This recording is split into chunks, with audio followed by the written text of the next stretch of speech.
144페이지 골로새 교회에 대해서 함께 말씀을 나누도록 하겠습니다. 골로새 교회는 이단들에 대한 이야기를 지난주에 함께 지지난주죠, 2주 전에 여러분들과 함께 나눴습니다. 골로새 교회, 그 다음에 또 에베소 교회, 이런 초대 교회 가운데 이단들이 계속해서 또 영지주의자들이 계속해서 하나님의 말씀을 혼란케 했기 때문에 사도 바울은 이 부분에 있어서 계속해서 말하고 있습니다. 그러면 이 골로새 교회의 말씀 중에 예수님이 누구신가, 우리가 믿는 그런 예수는 누군가를 분명히 아는 것이 이단을 바르게 알 수 있는 거예요. 그러니까 나를 잘 알아야 상대를 이해할 수 있죠. 그러니까 우리가 믿는 예수님이 누구신가, 이 부분에 있어서 사도 바울은 골로새 교회에 편지하고 있습니다.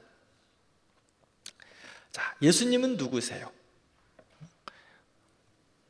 예수님은 누구신가? 하나하나 우리가 전부 다 성경적인 이야기를 다 이해해서 이야기할 수는 없어도 내가 믿는 예수님은 누구신가를 여러분들도 여러분들의 주변에 또 친구들에게 전할 수 있어야 돼요. 예수님은 누구신가? 내 머릿속으로만 이해할 게 아니라 내가 누구를 만나도 예수님은 이런 분이셔 라고 말할 수 있어야 되는 거죠. 여러분들 잘하고 계시죠? 네, 그게 바로 복음을 전하는 거예요. 내가 믿은 예수님, 나에게 예수님은 이런 분이셨습니다, 나에게 예수님은 이런 분이세요 라고 담대하게 이야기할 수 있는 분이에요.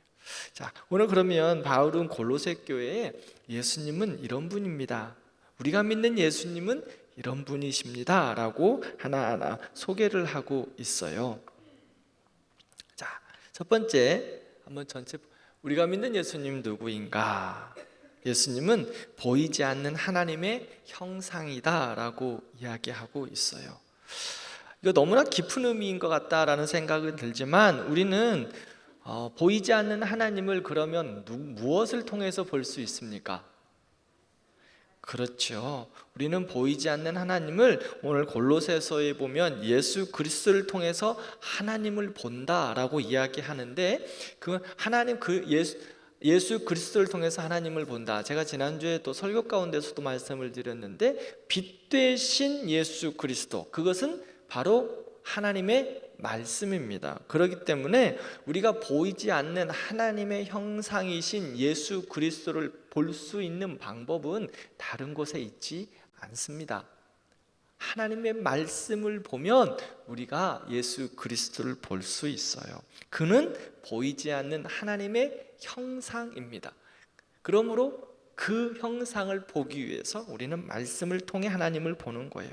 두 번째, 모든 만물의 창조자이십니다. 모든 만물의 창조자. 여러분들 145페이지 교재에 세 번째 만물의 으뜸이신 그리스도, 거기에 지금 나와 있어요. 모든 만물의 창조자시다. 세 번째는 예수님은 교회의 머리 되신다. 네 번째는 하나님의 모든 충만함이 거하시는 분이다 라고 말합니다. 하나님의 충만함은 우리의 생각으로 또 우리의 마음으로 이해할 수 없는 충만함이에요. 그런데 그 충만함이 어떻게 우리가 깨달을 수 있느냐? 말씀으로 인한 성령의 충만함으로, 하나님의 충만함을 우리가 경험하게 됩니다.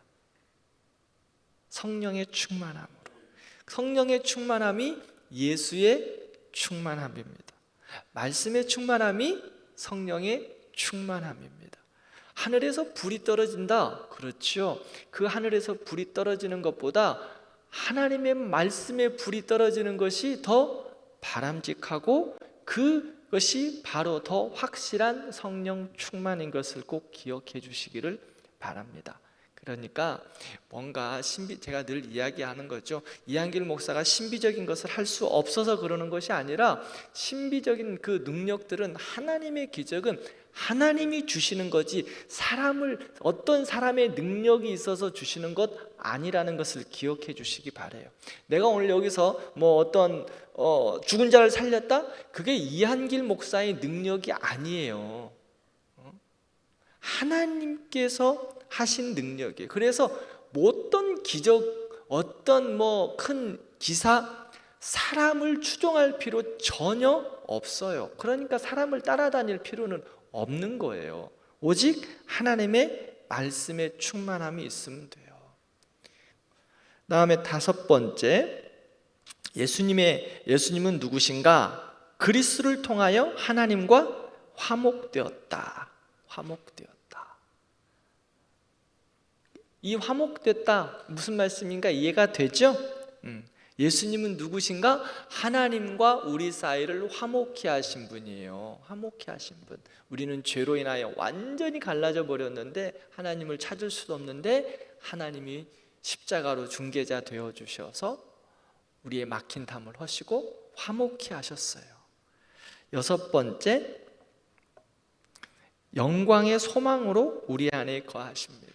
부활의 소망으로 그 영광 가운데 우리 안에 거하시는 분. 7번째는요, 뭘까요? 하나님의 비밀로서 그리스도 안에 지혜와 지식의 보화가 감춰져 있는 분이에요. 하나님의 지혜와 지식의 보화가 예수 그리스도 안에 다 감춰져 있어요. 그러므로 예수님을 알면 하나님을 볼 수 있어요. 하나님의 지혜가 예수 그리스도 안에 다 있고, 하나님의 기적과 능력이 예수 그리스도 안에 다 감춰져 있는 하나님의 비밀이에요. 그게 바로 예수 그리스도입니다. 계속해서 1장, 2장에 또 한두 가지 더 이야기하고 있는데요, 모든 통치와 권세자들의 머리가 되셨다, 성경은 말하고 있어요. 자, 우리가 이것만 제대로 알고 있어도 이단에게 넘어지지 않아요. 즉, 이것을 예수님에 대해서 아는 것을 신학적으로 이야기하면 기독론이다라고 이야기하거든요. 뭐 들어보셨을 거예요. 기독론. 그런 이 기독론은 다른 것에 말하고 있는 거 아니에요. 예수님에 대해서 말하고 있어요. 그래서 우리가 나를 잘 알아요. 내가 믿는 예수님이 누군가를 잘 알아야 흔들리지 않습니다. 그래야 자꾸 다른 곳에 가지 않아요. 그 예수님 잘 알고 믿음으로 쓰라고. 그래서 골로새 교회가 이단으로 자꾸 혼란스러우니까 예수님은 누구신가를 분명하게 가르치고 있습니다. 1장, 2장에서 이제 예수님에 대해서 누군가라고 설명을 하고, 3장부터는 무엇을 이야기하고 있느냐? 모든 서신서들이 비슷한 그 형식을 취하고 있는데, 앞에서는 예수 그리스도와 또 복음에 대해서 이야기하고, 후반부에서는 그리스도인들의 삶의 생활 원칙에 대해서 말하고 있어요. 여기에서도 마찬가지로 골로새 교회에도 3장부터는 구원받은 자들이 어떻게 살아가야 하는가, 예수쟁이들이 어떻게 살아가야 되는가, 이것을 가르치고 있어요. 146페이지 한번 볼게요. 5번 보겠습니다. 그리스도인들의 생활 원칙 한번 읽어볼까요? 첫 번째 뭐예요? 위의 것을 생각하고 땅의 것을 생각하지 말라. 그렇죠. 위의 것을 생각하고 땅의 것을 생각하지 말라. 사도 바울이 이야기했던 그리스도, 하나님의 형상에 대해서 이야기를 하고 있어요. 하나님의 충만함, 구원의 역사, 그것을 이야기하고 있는 거예요. 그래서 예수님을 알기 전에 이 땅에 좋은 것들 많죠. 이 땅에 영화로운 것들도 많지만 그것이 전부가 아니라 예수 그리스도를 바라보며 위의 것을 바라보면서 살아가라 라고 말하고 있어요. 제가 지난주에 설교 가운데서도 이야기했는데, 이 땅의 것을 무슨 소망? 감사해요. 이렇게 해야 또 한번 이야기하죠. 이 땅의 것들을 죽은 소망, 죽은 소망. 여러분들 다 돌아가실 때 하나도 가져갈 수 없는 무엇? 죽은 소망. 근데 우리는 예수로 인하여 어떤 소망 가운데 산다? 그렇죠. 그래, 앞에 거는 잊어버려도 상관없지만 이거는 기억해요. 산 소망으로 산다. 이 땅에 여러 가지 것들, 죽은 소망, 그거 다 뭐 쟁취하려고 안간힘을 쓰고 있지만 그것은 하나도 가져갈 수 없다. 하나도 가져갈 수 없다. 그러니 그만 좀 고집 부려라. 그만 좀 고집 부리고 조금 내려놓을 건 내려놓고 주님 앞에 드릴 것 드리고 시간과 마음과 물질들 좀 그만 좀 고집 부리고 산 소망으로 살아라. 오늘 그리스도인들에게 오늘도 이 이야기하고 있어요. 골로새 교회에게도 바울이 위의 것을 생각하고 땅의 것을 생각하지 말라. 두 번째는 뭘까요? 옛사람을 벗어버리고 새 사람을 입으라. 네, 이 옛사람을 벗어버리고 많이 들은 내용 같으죠? 네, 에베소서에서도 이 말씀을 계속해서 이야기하고 있어요. 구원받은 자의 삶의 습관과 변화에 있어서 옛사람을 벗어버리고 새 사람을 입으라. 이 새 사람을 입으라는 게 무슨 말일까요? 옛사람을 벗어버리고, 자,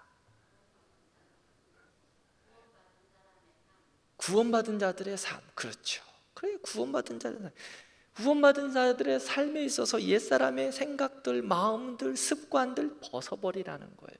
내 잘못된 언어 생활, 내 잘못된 모습들, 내 잘못된 습관 벗어버리라는 거예요. 내가 가지고 있었던 악습, 나도 모르는 사이에 행하고 있는 내 모습들, 좀 그것이 십자가 앞에서 바람직하지 않다.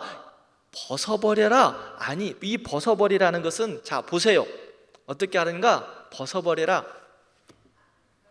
이렇게 해야 좀 기억이 나실라나? 응? 이렇게 다시 갖고 오면 된다 안 된다? 이렇게 벗어버려라. 자, 생각해봐요. 내가 지금 그렇게 던져버려야 할 것 뭐가 있을까? 한번 생각해 보세요.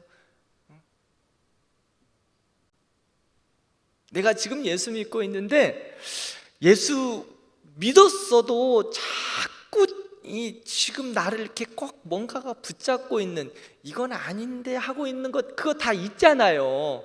본인들 더 잘 아실걸?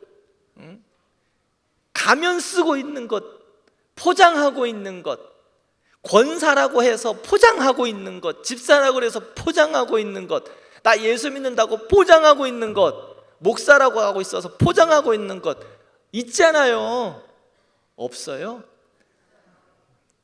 그러면 어떻게 해야 된다?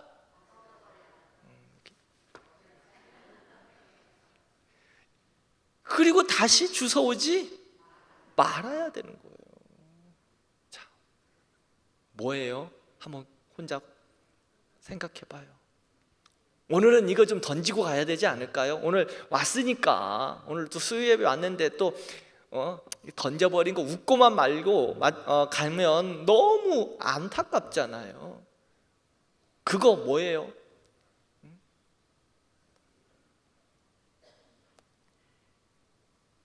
이제는 예수님으로 인해서 내가 새로운 피조물 되었잖아요. 그러면 그거 지금도 잡고 있다면 던져버려야 돼요. 근데 우리 이야기해요. 아이, 나 원래 그래. 나 그렇게 생겨 먹었어. 맞아요. 그렇게 생겨 먹었어요. 우리는 다 그렇게 생겨 먹은 죄인이에요. 그렇죠? 제가 에베소서에서 동일하게 이야기했어요. 그렇게 생겨 먹은 죄인이라고. 여러분들이나 나나 죄인들이. 그렇죠. 맞아요. 그렇다고 하나님 앞에 설 때까지 그 죄인의 모습, 그 모습 그대로 가지고 가지만 내 예전의 습관과 내 죄된 모습들과 내 악습들과 습관적으로 짓는 죄의 모습들과 말투들과 그것을 그대로 가지고 가겠느냐고. 죽은 소망 가지고 가겠느냐고요. 하나님 오늘도 우리에게 말씀하고, 그 죽은 소망 가지고 갈래? 그거 계속해서 사용할래? 세상에서는 그거 좋아할 수 있죠. 그렇다고 너 끝까지 그거 갖고 있을래? 라고 말하는 거예요. 끝까지 그거 갖고 있을래? 예수님 안에서 새로운 피조물 되었다고 우리는 거룩합니다라고 이야기하는데 내 안에 이 감추어진 이 냄새나는 거 그대로 갖고 있는 거. 제가 엘리베이터 이야기 한번 드렸죠. 기억 안 나세요? 가장 참기 싫은 냄새. 가끔 그런 요 근래도 또 그랬어요. 우리 어떤 아주머니들 외출하신다고 막 최고로 예쁘게 막 화장도 하고 막 분칠도 다 하고 향수도 다 뿌려가지고 저 향기도 나고 그런데 이제 내려가는 김에, 엘리베이터에서 내려가는 김에 음스, 애들 말로 음식 쓰레기 좀 덮어가지고 아니면 비닐봉지에 밀폐용지로 꽉 좀 째어가지고 갖고 내려오시면 얼마나 좋아.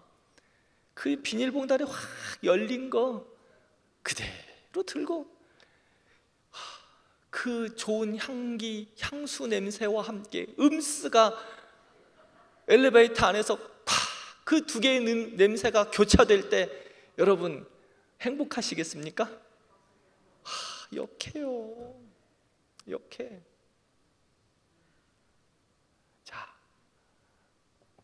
우리 모습이 하나님 앞에서 어떤 모습일까?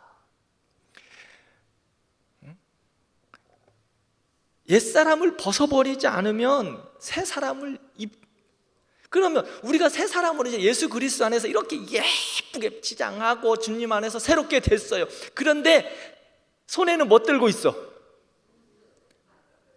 음수 들고 있는 거야. 음수. 옛사람 그 벗어버리지 않으면 음수 들고 있는 거라고. 겉으로는 할렐루야 하고 너무 예쁘게 보여. 근데 막 이 손에는 음수 들어가지고 썩은 냄새가 막 진동을 하고 생선 비린내가 막 아이고. 저만 그런가요? 여러분들은 갖고 내려가셔서 이렇게 별로 관심이 없으신가? 혹시나 우리 성도님들 중에 음식 이렇게 할 수 있으면 그렇게 버리지 마세요. 할 수만 있으면 다 내려갈 때 다 밀봉해서 냄새 안 나게. 왜냐하면 그리스도인들이 그게 좋은 삶의 모습이기도 해요. 우리 안에 예수 그리스도의 형상으로 예수 그리스도의 거룩함을 했는데 제발 좀 옛사람의 그것 좀 잡고 있지 마요. 나 원래 그래? 알아요. 원래 그런 줄 알으니까 바뀌어야지. 새로운 피조물 되었으니까 생각도 마음도 태도도 변해야 하죠. 예전 것은 마귀의 종된 태도라면, 잘못된 것이라면 바꿔야죠. 우리의 입술도 우리의 말도 잘못된 것이라면 바꿔야죠. 목사님, 내가 평생 이렇게 살았어, 내가 평생 이렇게 말했어. 저는 이해해요. 우리 권사님들 평생 그렇게 말하고 살았으니까 이해가 된다고. 그렇지, 나는 이해가 되는데 하나님 앞에서 그렇게 이야기할 거냐고.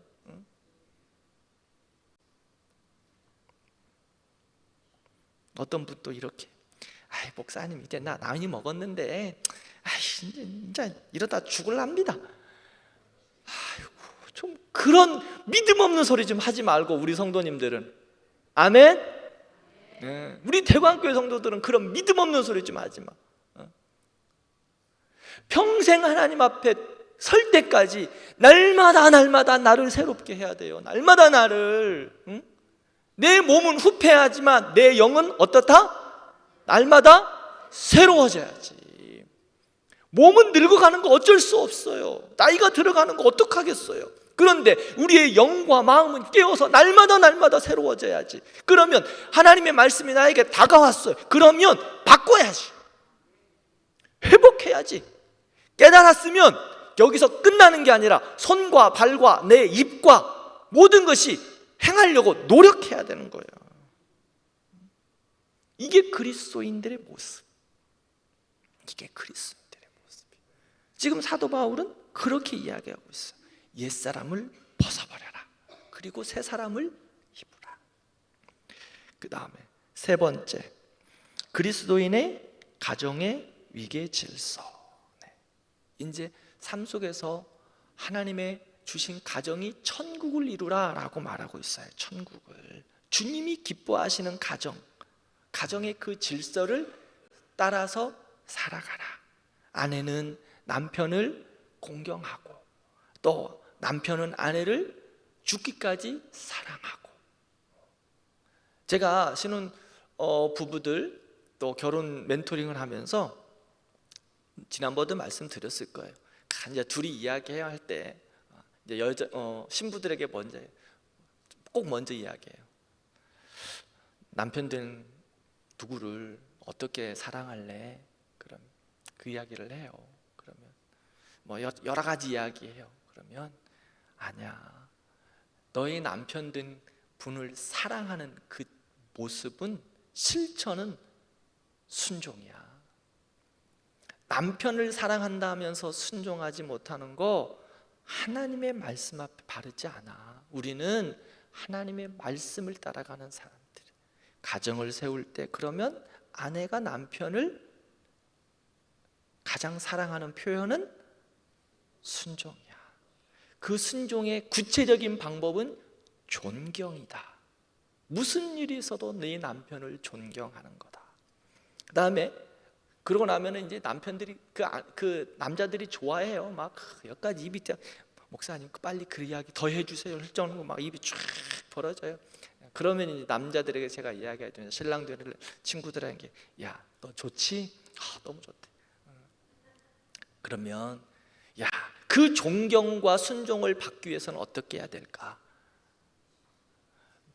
남자들은 죽는 거야.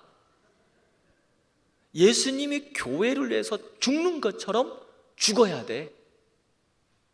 그래서 나는 없고 이제 누구만 있는 줄 알아? 우리의 가정에 누구만 있어요, 목사님? 너는 없어. 이제 네 생각도 없고 네 말도 없고 네가 좋아하는 거 없고 너는 없어. 누구만 있어? 아내만 있어. 그런 거 있어요, 목사님? 그런 거 없어. 그런데 성경은 그렇게 이야기해. 성경은 너는 없어. 이제 예수 그리스도가 교회를 위하여 십자가에 죽은 것처럼 남편들은 죽는 거야. 죽고 누구만 나타나? 예수 그리스도만. 그러면 죽어야 돼. 그래야 존경을 받고, 그래야 아내들이 순종해. 그렇게 이야기해. 그게 주님이 원하시는 가정의 모습이에요. 주님이 기뻐하시는 가정의 모습. 그 다음에 자녀들과의 관계도 나와요. 자녀들을 주의 사랑으로 양육하고, 자녀는 부모를 공경하고. 이게 그리스도인들의 천국의 모형. 주님께서 만들어주신 이 땅에서의 제도는 두 가지입니다. 교회와 가정. 교회와 가정. 그 가정과 교회는 그러므로 주님께서 우리에게 천국의 모형을 보여주신 곳이에요. 그래서 주님의 방법과 원리를 따라서 살아가는 겁니다. 네 번째, 종과 주인과의 관계. 이게 이제 21세기 우리 삶에 적용한다면 일터에서의 변화이죠. 우리가 이 일터에서의 삶 속에서 또 우리가 맡겨진 일들을 감당할 때는 무엇을 하든지 주께 하듯 하는 겁니다. 주님의 마음으로 감당하는 것, 성실함으로 주께 예배하는 것처럼 우리에게 맡겨진 일들을 감당하는 것, 이것이 바로 주님께서 원하시는 우리의 삶의 이 땅 가운데서의 관계 속에서 말씀하신 것. 그 다음에 다섯 번째는 열심히 계속해서 기도해라 라고 말하고 있습니다. 기도해라. 이 다섯 가지 말씀, 이런 변화들을 들을 때 우리의 삶을 한번 비춰봐야 됩니다. 내 모습은 지금 어떤가? 이제 구약과 신약을 거의 한 3년에 걸쳐서 성경대학이 마무리되어져 갑니다. 성경대학은 말씀을 단순히 우리가 예배를 드리고 믿음으로 산다는 것, 그리고 또 성경대학을 읽고 성경대학을 배우고 말씀을 배우고 읽는다는 건 그저 아는 것의 지식으로만 끝나는 것이 아닙니다. 말씀을 통해서 한 가지라도 바뀌어지는 거예요. 그리스도의 마음으로 한 가지라도 변해가려고 애를 쓰는 것. 우리가 그리스도의 제자라고 합니다. 하나님의 제자라고 하고, 하나님의 자녀라고 하고 그리스도의 제자라고 하죠. 그리스도의 제자는 아는 것에서 끝나는 거 아닙니다. 주님 닮아가는 거죠. 우리는 끝까지 주님 닮아가야 해요. 그러기 위해서 날마다 우리 자신을 십자가 앞에 쳐 복종시키고 그리스도의 뜻, 말씀이 우리에게 무엇을 가르치시는가 순종하는 겁니다. 그 다음에 이제 빌레몬서 볼게요. 빌레몬서, 자, 빌레몬서 바울의 위에 두 문단 한번 읽어볼게요. 바울의 서신서들 중 시작. 바울의 서신서 가장 짧은 빌레몬은 공손함과 신중함.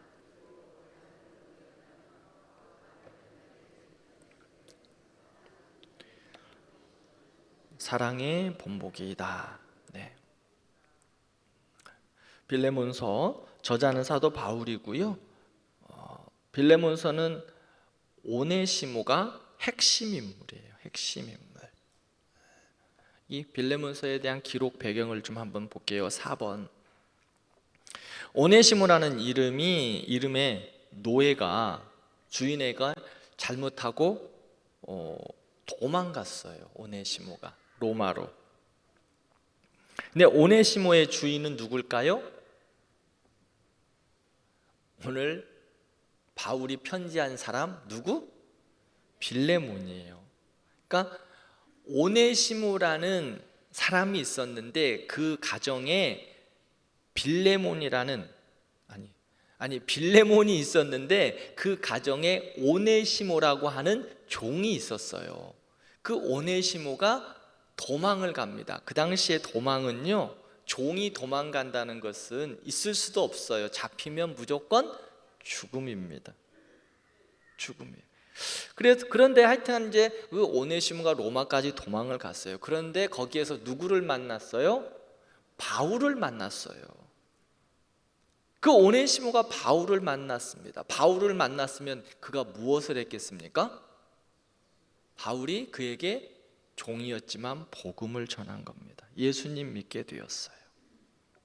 예수님 믿게 되니 그의 삶이 바뀐 거죠. 자기의 잘못을 깨닫게 됩니다. 복음으로 변화되었어요. 그래서 사도 바울이 오네시모를 다시 빌레몬에게 보냅니다. 그러면서 빌레몬에게 편지를 쓰는 내용이에요. 오네시모를 받아라. 오네시모를 영접해라 라고 말하고 있습니다. 죽여도 마땅할 사람인데 그를 세상의 룰이 아니라 하나님의 법칙으로, 사랑의 법으로, 은혜의 법으로 받아라 라고 말하고 있어요. 이게 바로 빌레몬서의 마음이에요. 받아들일 수 없는 사람, 사랑할 수 없는 사람, 용서할 수 없는 사람, 그것을 용서하고 받아들이고 이해하고 축복할 수 있는 것이 누구입니까? 예수님이죠?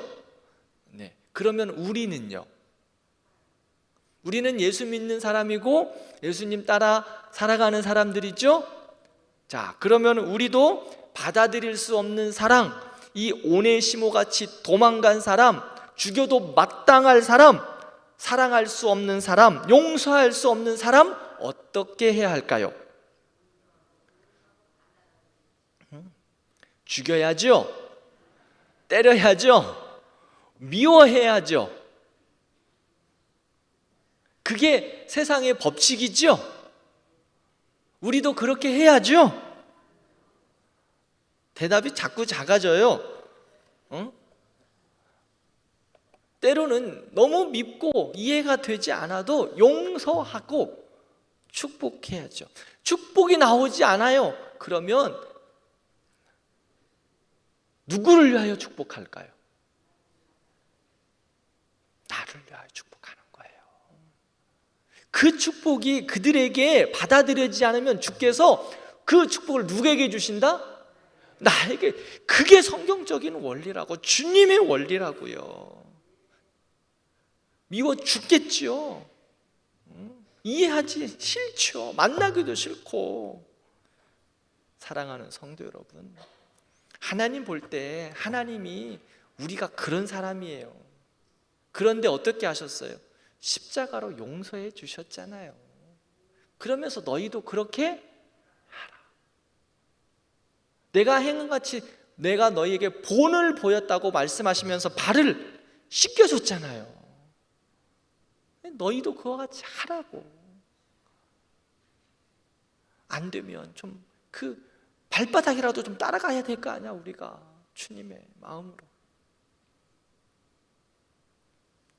그래서 오늘 또 옛사람은 벗어버리고 위의 것을 찾아가며 새 사람을 입고 위의 것을 바라보고, 오늘 또 주님이 우리에게 가르쳐 주신 것 한 가지라도 순종하고, 오늘 또 성경 말씀 읽으면서 주신 마음 있으면 한 가지라도 좀 따라가 해보고, 또 내 마음에 생각한 그러한 사람들이 있으면 용서하고 마음으로 축복하고, 가능하면 할 수만 있으면, 제가 새벽 예배 특세 때도 말씀드렸죠. 문자라도 한번 좀 보내봐라. 그러면 그 안에 하나님이 역사하실 줄 믿습니다. 이것으로써 이제 바울 서신은 다 마쳤습니다. 이제 일반 서신과 계시록을 다음 주부터 또 보도록 하겠습니다. 같이 기도하죠.